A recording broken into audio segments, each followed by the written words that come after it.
Channel को subscribe कीजिए, video को लाइक कीजिए, शेयर कीजिए। भाजपा अल्पसंख्यक मोर्चा द्वारा उदयपुर शहर के कलेक्ट्रेट में राजस्थान कांग्रेस सरकार की अल्पसंख्यक विरोधी नीतियों के खिलाफ हल्ला बोल कार्यक्रम के तहत धरना एवं विरोधी प्रदर्शन किया गया। भाजपा अल्पसंख्यक मोर्चा के प्रदेश अध्यक्ष सादिक खान के नेतृत्व में जोरदार धरना व विरोध प्रदर्शन किया गया। इस दौरान राजस्थान सरकार की 3 साल की विफलता और अल्पसंख्यक समुदाय को कहीं भी सहयोग नहीं करने को लेकर कलेक्ट्रेट में धरना प्रदर्शन करने के बाद ज्ञापन सौंपा गया।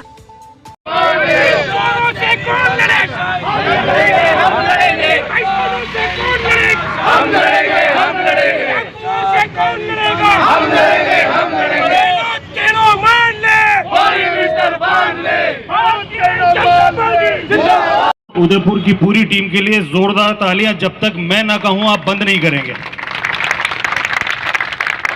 यहां की पूरी टीम, मैं किसी एक का नाम लेकर उनकी अहमियत कम नहीं करना चाहता। इकराम भाई महामंत्री हैं यहां से, आपके उदयपुर शहर से। एक लंबे अरसे से इनकी कप्तानी में एक पूरी टीम काम कर रही थी इस प्रोग्राम को, इस जलसे को कामयाब बनाने के लिए। हमारे जो सबसे नौजवान साथी हैं, मैं सिर्फ उनका नाम लेना चाहूंगा।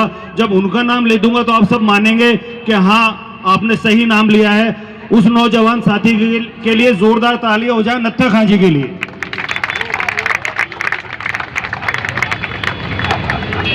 आज सबसे ज्यादा खुश हमारी अलका मुंदड़ा जी हैं इस कार्यक्रम को लेकर। वो तो बार बार ये कर रही है कि कार्यक्रम अल्पसंख्यक मोर्चा का है या महिला मोर्चा का है, और उनको घर बैठे बिठाए 250, 200, 300 महिला कार्यकर्ता मिल गई हैं। आप सबको माइनॉरिटी मोर्चा के साथ साथ अलका जी से भी जुड़ना है। जुड़ेंगी सब बहनें इंशाअल्लाह। सम्मानित मंच और मेरे सब साथियों, अच्छा एक बड़ी अच्छी बात और है भाई साहब, जितने जेंट्स सामने बैठे हैं उससे डबल स्टेज पे बैठे हुए हैं। इसलिए अब आगे जहां भी कार्यक्रम हो, मैं आप सबसे गुजारिश करूंगा प्रदेश पदाधिकारियों से कि मंच और हम डबल कर लें या पूरा कर लें, तो हमारे जितने पदाधिकारी सब मंच पे बैठा करें, सामने कोई नहीं बैठे। करेंगे ऐसा सब हम लोग? नहीं, ऐसा नहीं करेंगे तो बैठिए रहे सामने आप लोग यार। हम पार्टी विद द डिफरेंस के कार्यकर्ता है। द डिफरेंस गुलाब चंद कटारिया जी के कार्यकर्ता हैं। इसलिए हम ऐसा काम नहीं करें कि जितने हम पार्टी के कार्यकर्ता और पदाधिकारी है, मंच मिलेगा तो बैठेंगे, नहीं तो नहीं बैठेंगे, हम तो बाहर खड़े हो जाएंगे, साइड में खड़े हो जाएंगे। ऐसा नहीं करें, हम पार्टी के जिम्मेदार कार्यकर्ता और पदाधिकारी हैं। मैं सबसे पहले उदयपुर की सरजमीन को सलाम करता हूं और महाराणा प्रताप की सरजमीन को सलाम करता हूं, वीरों की इस सरजमीन को सलाम करता हूं।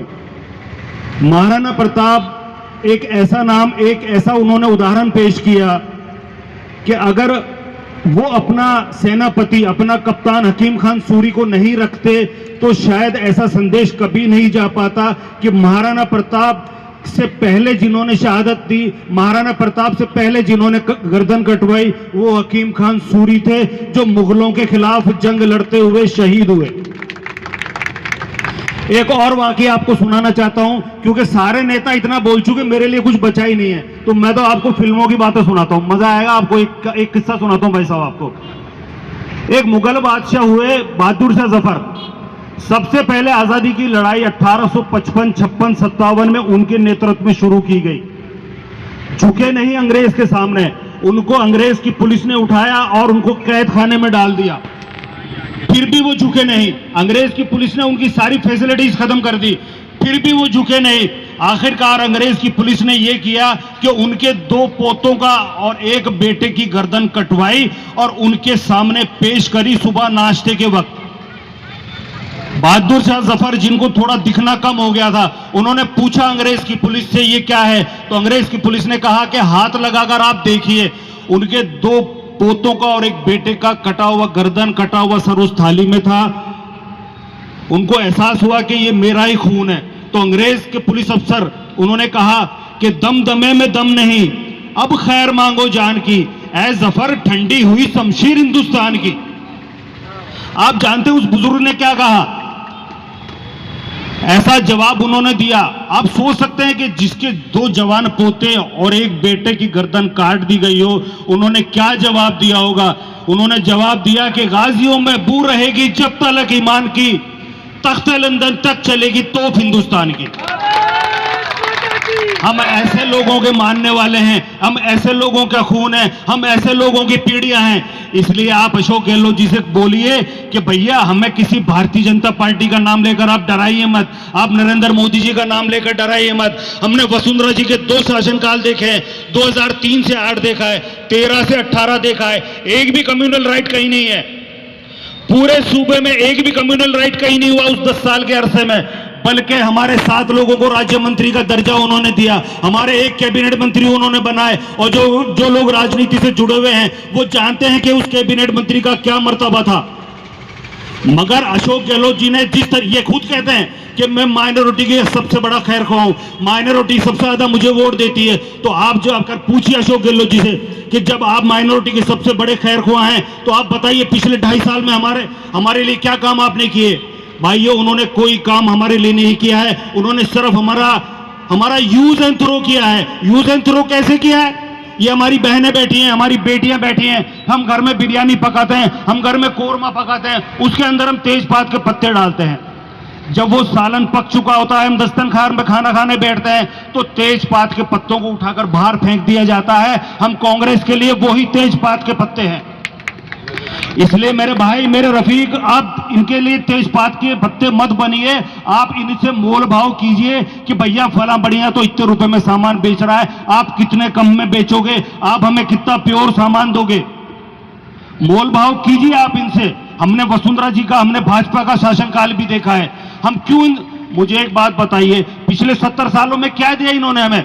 सिर्फ रोजा अफ्तार पार्टी दी है, कुछ नहीं दिया रोजा अफ्तार पार्टी के अलावा। आप अपनी, मैं ये नहीं कह रहा हूं कि मेरे बाप दादा कांग्रेसी थे, मेरे बाप दादा भाजपा के थे। मेरी 1 नस्ल, 2 नस्ल, 3 नस्ल, 4 नस्ल, 5 नस्लों ने इनको वोट दिया है। मेरी भी दी है, आपकी नस्लों ने भी वोट दिया। हम झूठ नहीं बोलेंगे, हमारे बुजुर्ग कांग्रेस को वोट डालते थे। मगर इन्होंने क्या दिया? रोजा अफ्तार पार्टी दी, कुछ नहीं दिया रोजा अफ्तार पार्टी के अलावा। उसमें भी हम क्या करेंगे? मंत्री जी के घर जाएंगे, एमएलए साहब के घर जाएंगे और उनके बराबर खड़े होकर फोटो खिंचवा के उन्हीं का प्रचार करेंगे। इसलिए मेरे भाई, वक्त आ गया है, अपना हक मांगिए, अपने बच्चों के मुस्तकबिल के लिए जागिए। अगर ये हमें कहीं रिजर्वेशन दे देते, हमारे बच्चों को बेटियों को नौकरी लगाते, आज हमारे बच्चे भी स्ट्रगल नहीं कर रहे होते, हमारे बच्चे भी घरों में अपनी दाल रोटी चला रहे होते। कर सकते थे ऐसा ये, मगर इन्होंने नहीं किया। इन्होंने सिर्फ हमारा इस्तेमाल किया। क्या किया इन्होंने 2.5 साल में पिछले हमारे साथ? हमारे बच्चों की स्कॉलरशिप बंद कर दी, हमारे बच्चों के हायर एजुकेशन के लोन बंद कर दिए। मोदी जी ने 4780 करोड़ रुपए का बजट मुस्लिम बच्चों के लिए स्कॉलरशिप के लिए दिया है। वो स्कॉलरशिप ये आपके और हमारे बीच में बांट रहे हैं। ये केंद्र की स्कॉलरशिप है मेरे भाई, आप नेट पे जाइए, क्लिक कीजिए, वो सारी योजनाएं केंद्र सरकार की है। हायर एजुकेशन के लोन इन्होंने बंद कर दिए। जो नकवी साहब जो लोन बांट रहे हैं वो मोदी जी के लोन के लिए बड़े खुशी की बात है, बड़े सौभाग्य की बात है। इसलिए मैं आप सबसे गुजारिश करूंगा मेरे भाई, अच्छा मुझे एक बात बताया, हमने कौन सी कांग्रेस की खीर खाई है? इनकी कोई खीर नहीं खाई हमने, तो हम क्यों वोट नहीं देंगे भारतीय जनता पार्टी को? एक बिरादरी ऐसी है, मैं आखिर में आपको उस बिरादरी का एग्जाम्पल देना चाहूंगा कि उस बिरादरी के 36 एमएलए हैं राजस्थान में, 20 एक पार्टी से हैं और 16 दूसरी पार्टी से हैं, 20 कांग्रेस से हैं और 16 भारतीय जनता पार्टी से हैं। वो है हमारा जाट समाज। मुझे एक बात बताइए, 36 एमएलए जब होंगे, 20 एक तरफ होंगे, 16 एक तरफ होंगे, तो क्या ये सरकार उनकी बात सुनेगी या नहीं सुनेगी? जरूर सुनेगी। हमने कौन सी कांग्रेस की खीर खाई है? क्यों हम इनको वोट नहीं देंगे भारतीय जनता पार्टी को? आप जानते हैं उस बिरादरी की राजस्थान में कितनी आबादी है? 85 लाख। और मुस्लिम समाज की आबादी कितनी है हमारे सूबे में? 90 लाख। हमारे कितने एमएलए? 9 एमएलए। उनके कितने एमएलए? 36 एमएलए। हमारे 9 एमएलए का इन्होंने क्या असर किया? विधानसभा में उनके सामने से माइक हटा लिए। आज वो अपनी बात रख नहीं सकते विधानसभा। ये मैं नहीं कह रहा हूं, रमेश मीना जी बोल रहे हैं, चाकसू के एमएलए बोल रहे हैं कि एससी और एसटी और माइनॉरिटी के सामने से अशोक गहलोत जी ने माइक हटवा लिए हैं। इसलिए ऐसी बहुत सी बातें भाई, आप जुड़िए सतीश पूनिया जी के साथ, गुलाब जी भाई साहब के साथ आप जुड़िए, आप अलका जी के साथ जुड़िए, आप मेरे साथ जुड़िए। आप पाएंगे कि ये भारतीय जनता पार्टी है, ये पार्टी विद अ डिफरेंस है। ये आप उसको अगर हम सुनते हैं तो हमारे रोंगटे खड़े हो जाते हैं कि आजादी के 65 साल के बाद जब सारी अदर जातियां किसी ना किसी रूप से आगे बढ़ी, पर हम इस आजादी के 65 साल के बाद भी हमारा समाज बढ़ नहीं पाया। आप सोच सकते हैं कि 65 साल तक कोई पार्टी राज करे पर हमारा समाज पढ़ नहीं पाए। ये कोई न कोई कारण था और एक कारण सिर्फ ये था कि हमारा समाज पढ़े लिखे नहीं, क्योंकि अगर हम पढ़ लिख गए, हम हमारे हकूक को पहचान गए, तो हम इस कांग्रेस पार्टी को नहीं मानेंगे, हम एक तरफा जिनको वोट देते हैं वो वोट नहीं देंगे। वही कारण रहा कि इस पार्टी ने हमारा जो मूल कर्तव्य था पढ़ना, जिसको हमें नहीं दिया, और उसी का रीजन है कि आज पूरे हिंदुस्तान के अंदर जब ये देश आजाद हुआ, हमारे लोग 47% सरकारी नौकरियों में हुआ करते थे। फिर इस आजादी के 65 साल के बाद वो 47% से नीचे आते आते आते आज हम मात्र 3% लोग हिंदुस्तान की नौकरियों के अंदर अपना मुकाम करते हैं। तो ये सोचने का कितना बड़ा विषय है कि जब दुनिया 21वीं सदी में जा रही है, देश विकसित हो रहे हैं, वह हमारा समाज आज भी एक बेसिक पढ़ाई के लिए जूझ रहा है, और उसका सिर्फ और सिर्फ कारण अगर कोई बनता है तो ये निकम्मी सरकार बनती है जिसने हमारे को पढ़ने नहीं दिया। दूसरी बात मैं आपसे जो शेयर करना चाहता हूं कि हमारी वसुंधरा जी की जब सरकार आई तो उन्होंने हमारे को बढ़ावा देने के लिए हमारे 5-5 बोर्ड के अंदर 5 लोगों को राज्य मंत्री का दर्जा दिया और हमारे पूरे राजस्थान के अंदर भेजा कि वो हमारे लिए काम कर सके। और आज आप देखिए कि हमारे 12 एमएलए होते हुए, उन 12 एमएलए की वजह से कांग्रेस की सरकार जिंदा है। उसके बावजूद भी एक बोर्ड इन्होंने सिर्फ बनाया, बाकी के 4 बोर्डों पे आज तक किसी को नहीं बना। और दूसरा जो सबसे मुख्य बात है वो आप सुनिए कि हमारी वसुंधरा जी की सरकार ने जब हमारी सरकार बनी तो यूनुस खान साहब को कैबिनेट के 2 दर्जे, पीडब्ल्यूडी, डैम, युवा और ट्रांसपोर्ट जैसे बड़े मंत्रालय दिए, और हमारी इस सरकार ने एक मात्र अल्पसंख्यक दर्जे का मंत्री हमारा बना रखा, जिसको भी कोई काम नहीं दे रखा। तो हमें सोचना चाहिए, और मैं तो मन से आह्वान करता हूं, हम तो फिर तैयार हैं ही है, मैं उन 12 एमएलए से आह्वान करता हूं कि वो एक मीटिंग अकेले से कर ले, और एक बार अकेले से मीटिंग कर ले, कांग्रेस सरकार अपने आप उसको अक्ल आ जाएगी और उसको लगेगा कि हमारा अल्पसंख्यक भाई हमसे दूर होने जा रहा है। वो आज का दंगा किसी ने सोचा नहीं होगा कि इतनी बड़ी सफलता के साथ होगा। ये खतरे की घंटी आज इस वक्त सरकार के बज चुकी है कि जो उनका पेट वोट था कांग्रेस का, मुस्लिम समाज का, वो आज नीचे गिरता जा रहा है और पोषक बन जाए ऐसी जन विरोधी सरकार के खिलाफ आज भारतीय जनता पार्टी का अल्पसंख्यक मोर्चा यहाँ से हुंकार भर रहा है और पूरे राजस्थान में यह अलग जगाएगा और इस बात का संकल्प लेता है ऐसी जन विरोधी सरकार को 5 साल सरकार में रहने का अधिकार नहीं है। कुर्सी छोड़ो, जनता आती है, सियासत खाली करो।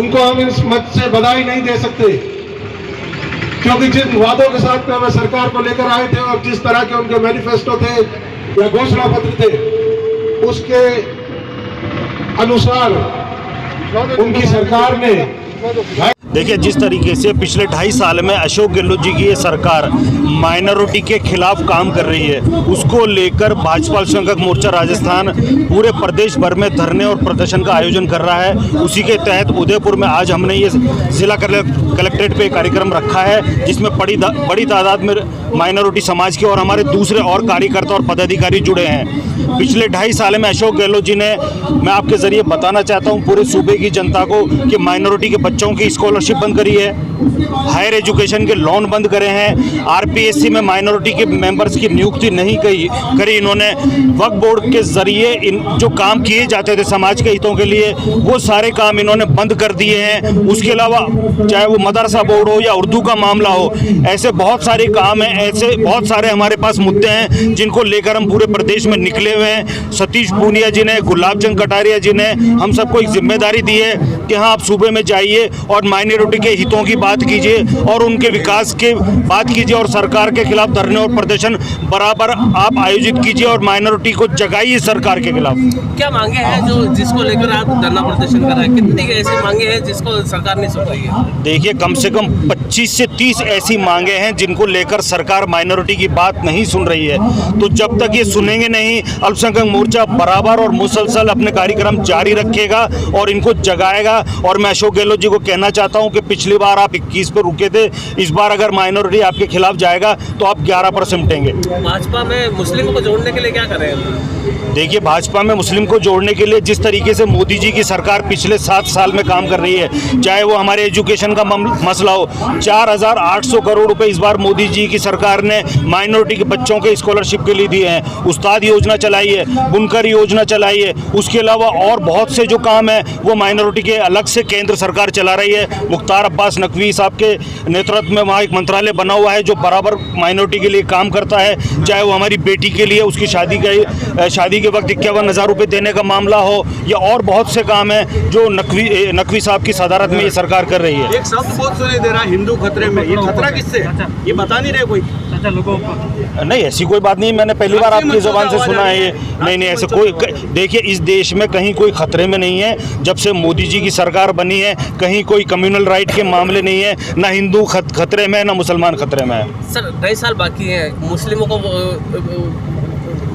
पिछली बार भी एक टिकट दिया था, इस बार क्या मांग करते हैं सर? देखिए, मैं अशोक गहलोत जी से ये कहना चाहता हूँ कि आप ये बताइए कि आपने लोकसभा में माइनॉरिटी को कितने टिकट दिए और कितने लोगों को जिता कर लाए। भाजपा ने अभी लोकल बॉडीज़ और जिला परिषदों के चुनाव में 668 वोट दिए और 200 से ऊपर हमारे कार्यकर्ता और पदाधिकारी लोकल बॉडीज़ के चुनाव जीत कर आए। जब जैसा देखिए विधानसभा में जो भी हमारे जीतने वाले चेहरे होंगे उनको इस बार पक्का टिकट दिया जाएगा। मैं आपके जरिए वादा कर रहा हूँ ये। ठीक, धन्यवाद। अभी उदयपुर में आपका कार्यक्रम सफल रहा, जोधपुर में भी सफल रहा। अगला आपका हल्ला बोल कार्यक्रम कहाँ पे रखा है? जी भाई, आज देखिए उदयपुर संभाग का जो हमारा अल्पसंख्यक मोर्चे का प्रदर्शन का कार्यक्रम, जो हल्ला बोल का कार्यक्रम था, एम सादिक साहब हमारे प्रदेश के अध्यक्ष जी के नेतृत्व में जोरदार यहाँ प्रदर्शन किया हमने। और आगामी, क्योंकि ये सरकार जब तक हमारी सुनाई नहीं करेगी, जब तक हम ये प्रदर्शन जारी रखेंगे। आगामी हमारा जो प्रदर्शन का कार्यक्रम होगा कोटा संभाग का होगा, उसकी तिथि आज या कल में तय कर दी जाएगी अध्यक्ष जी द्वारा।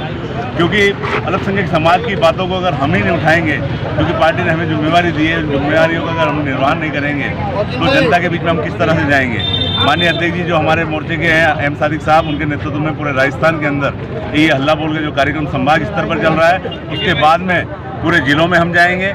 क्योंकि राजस्थान सरकार ने जिस तरह से जो कठोर घात हमारे साथ किया है, जो वादे किए थे 2018 में, उन वादों में वो खरी नहीं उतरी है। उनको लेकर हमारा मोर्चा रोड पर जाकर उनके लिए प्रदर्शन करेगा। उदयपुर संभाग के अंदर एक कुशलगढ़ में एक चुनाव हुए, उस कुशलगढ़ के चुनाव के लिए आपके प्रभारी लगाए थे इकबाल भाई। इन्होंने भारी मतों से वहाँ पे वोट दिलवाए मुस्लिम समाज के, पहली बार। क्योंकि कुशलगढ़ के अंदर जो चेयरमैन बना है उसमें माइनॉरिटी का बड़ा योगदान रहा है। और जो हमारे मोर्चे की तरफ से हमने इकबाल पठान साहब को वहाँ पे लगाया, उन्होंने बहुत अच्छा काम किया।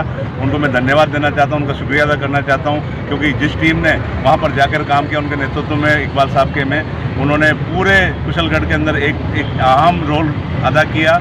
क्योंकि अल्पसंख्यक मोर्चा जो भारतीय जनता पार्टी की एक कड़ी है, उस कड़ी को आपने आगे बढ़ाने का काम किया। मैं आपका धन्यवाद देना चाहता हूं। और इस तरह से आप भारतीय जनता पार्टी के साथ काम करते रहें और समाज को जोड़ने का काम करें। आगे की कड़ी में हमारे इकबाल भाई पूछिए साहब। इकबाल भाई बताइए, हमारे महामंत्री आपके सामने है और उदयपुर का आज का कार्यक्रम आप सभी भाइयों के सौजन्य से सफल रहा और कुशलगढ़ में भी आपने भारी मतों से जीता, तो आपको किस मशक्कत का और किस मेहनत का अब करने का मौका मिला? अब की बार इस बात राजस्थान के अंदर हमारे पूरे अल्पसंख्यक मोर्चा ने ये तय कर लिया है, दानी दानी गली गली और जिले जिले वाइज हमारे प्रदेश अध्यक्ष साहब, हमारे प्रदेश महामंत्री अमित मेवाती जी, हमारे उदयपुर के इकरार साहब और टोटली जितने भी लोग हैं, सारे लोगों ने ये तय कर लिया है कि राजस्थान में अब की बार हमारा जो आंकड़ा हमेशा नीचे ऊपर करते थे, लोग हमें अलग अलग निगाह से देखते थे। मैं ये कह देना चाहता हूँ, भारतीय जनता पार्टी में अल्पसंख्यक मोर्चा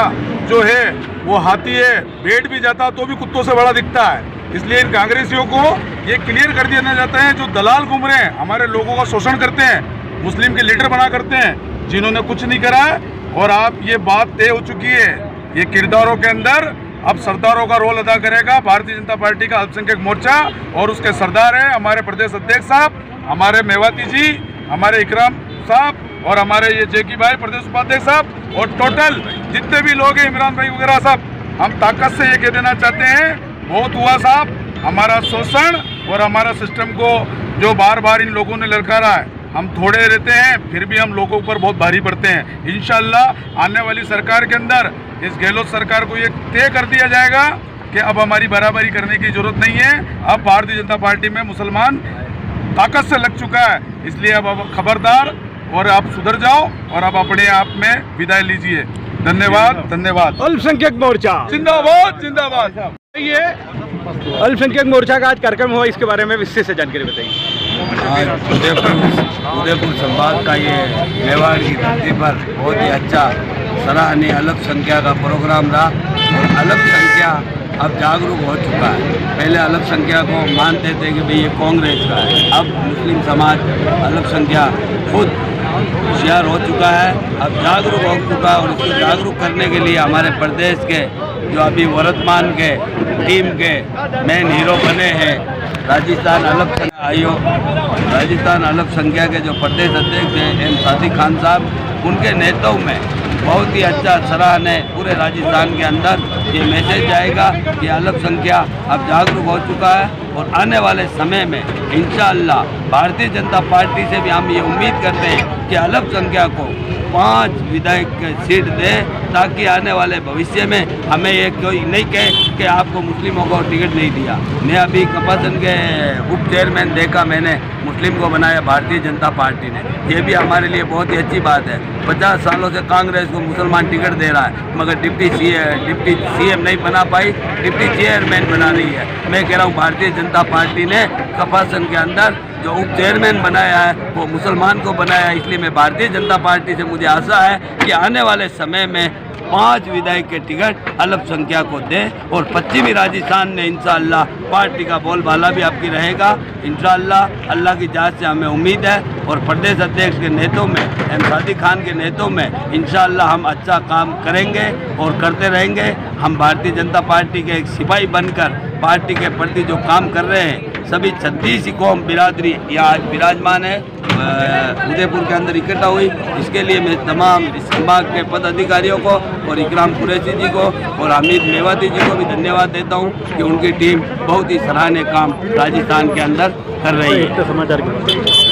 एकता समाचार और आपका ये एकता समाचार जो सुना, इसके बारे में भी मैं अच्छा कह रहा हूँ कि बहुत ही अच्छा है। मैं नागौर से हूँ और पश्चिम राजस्थान के अंदर पार्टी के लिए कार्य कर रहा हूँ। पार्टी ने मुझे पश्चिम राजस्थान की जिम्मेदारी दी है कि ज़्यादा से ज़्यादा अल्पसंख्या को जोड़ें। और एकता समाचार को भी मैं धन्यवाद देता हूँ कि एकता समाचार हर दम हर खबर पर नज़र रखता है। और पश्चिमी राजस्थान की भी आवाज़ एकता समाज के जरिए हम उठाऊँगा और उठाते रहेंगे और प्रशासन तक हमारी आवाज़ एकता समाचार पहुँचाए। जय हिंद।